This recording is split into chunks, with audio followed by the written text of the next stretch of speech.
नमस्कार मित्रांनो, आत्ता आम्ही कुकडी नदीच्या काठी आलो आहे, इनामगावच्या जवळ.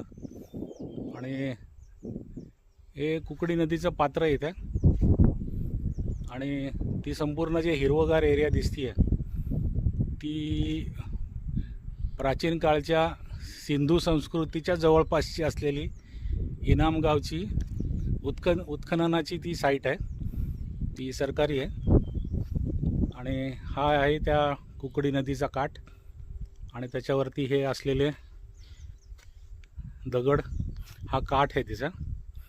पण इथं आत्ता मला एक वेगळी गोष्ट आढळली, ती म्हणजे इथं ही दगडाची जी डिझाईन आहे ती मला कॉलमनर बसाल्ट ह्याच्यासारखी वाटते आहे. माझ्या ऐकण्यात कधी आलं नव्हतं हे, किंवा पाहण्यात पण आलं नव्हतं. पण ही दगडाची जी ठेवण आहे ती मला कॉलमनर बसाल्ट असल्यासारखी वाटते आहे. कारण पंचकोनी किंवा षटकोनी आकाराची ही दगड आहेत.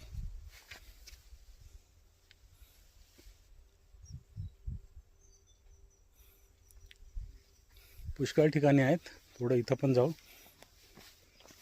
ही दगड मला कोल्हापूर या ठिकाणी एका ठिकाणी दिसली होती, ह्याच्या सारखी आहेत ती.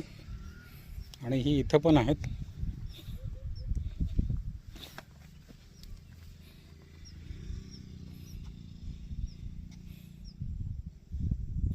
एक, दोन, तीन, चार, पाच, सहा, साधारणतः काही दगडांना 6 कंगोरे आहेत तर 6 हे आहेत. पण ही त्या टाईपची वाटत आहे मला.